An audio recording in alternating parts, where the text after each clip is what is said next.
Jake Paul got problems right here, you know. So, I mean, he's doing good for what he's doing, you know. Like I said, for what he's doing. It is what it is. It's just a lot of. It's gonna be over. Right. So he got to be able to enjoy it while he can. Is he doing good? Absolutely. For who he's fighting, guys 50, guys 40. Of course. Do he want to fight me? Of course. I'm almost 50 years old, so of course he want to fight. Jake Paul has been making waves in boxing, but not always for the right reasons. Recently, Floyd Mayweather unleashed a scathing critique of the so-called problem child following Jake's rejection of a proposed fight with Andrew Tate. It's becoming clear that Jake's bold claims of fighting anyone, anywhere, anytime only apply when the odds are stacked in his favor. Floyd didn't hold back, calling Jake a cherry picker and accusing him of carefully orchestrating his career to avoid real challenges. And let's be honest, Floyd isn't wrong. Mayweather's criticism centers on Jake's tendency to cherry-pick opponents, a pattern that has become impossible to ignore. Jake's fights often look more like curated exhibitions than genuine tests of his skills. From taking on retired MMA fighters with little to no boxing experience to influencers and athletes well past their prime, Jake's career has been more about maximizing profits than proving himself in the ring. What he's doing is, kind of cool if he can continue to steal money and and they match him the way they match him. I can't knock his hustle. So if they can match him the way how they've been matching him, more power to him. I will fight you. And you know that's one of the biggest fights to make in boxing. I'll weigh 175, you weigh 165, we can get that done. Make a couple $100 million, but what will your excuse be?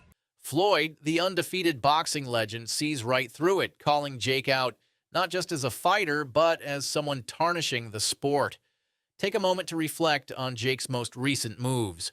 Rejecting a fight with Andrew Tate, a polarizing figure with real combat credentials, was a glaring red flag. What happened? You're not tough anymore since your loss? What happened since your loss? Yo, we gonna bust him up, guys? I told you before, put that. Yo, let's bust him up. Go, Jake. Oh, he's running! He's running! Look at him!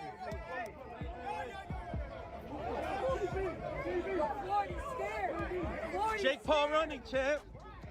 Here was an opportunity to prove himself against someone who posed a legitimate threat. Instead, Jake waved it off, leaving fans and critics alike to wonder, is Jake really interested in growing as a boxer? Or is he just playing it safe to protect his brand?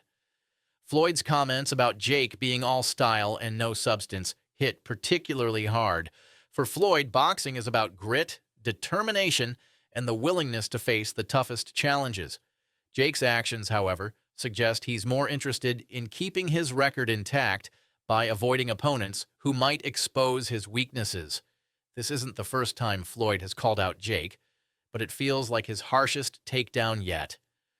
Floyd's disdain goes beyond their infamous gotcha hat incident, where Jake grabbed Floyd's cap during a press event, an immature stunt that reinforced Floyd's view of Jake as a clown rather than a competitor. When Jake faced Tommy Fury earlier this year, he suffered his first legitimate loss, and it was a wake-up call for many fans.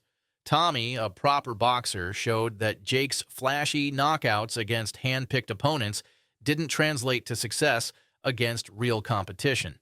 It was a humbling moment, but instead of learning from it, Jake seems to have doubled down on his strategy of avoiding real threats.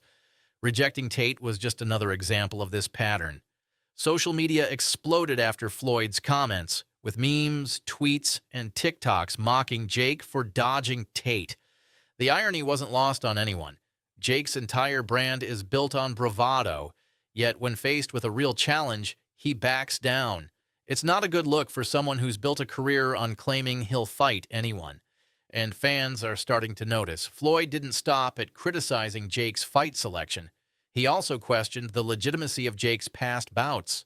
Rumors of fixed fights and contractual stipulations that limit what Jake's opponents can do in the ring have circulated for years. While Jake has vehemently denied these allegations, the rumors persist. When someone like Floyd, a man who built his career on skill, strategy, and discipline, raises these concerns, it's hard not to take them seriously. But Floyd's critique wasn't just an attack on Jake's career. It was also a broader commentary on what Jake represents in the sport of boxing today. To Floyd, Jake symbolizes everything wrong with modern boxing. The prioritization of spectacle over substance, hype over heart. While traditional boxers spend years grinding in the gym and fighting their way up through the ranks, Jake has leveraged his social media fame to fast-track his way to main events. It's a sore spot for many in the boxing world who feel Jake's success is unearned. Andrew Tate, for all his polarizing antics, isn't someone to take lightly. As a trained fighter with years of experience, he would have posed a real challenge to Jake. The fact that Jake didn't pursue the fight speaks volumes about his priorities. Jake's camp can spin the decision however they like, blaming scheduling conflicts or business priorities, but it's clear he didn't want to risk tarnishing his record against someone who could actually beat him. Floyd didn't miss the opportunity to highlight Jake's refusal to face top-tier fighters.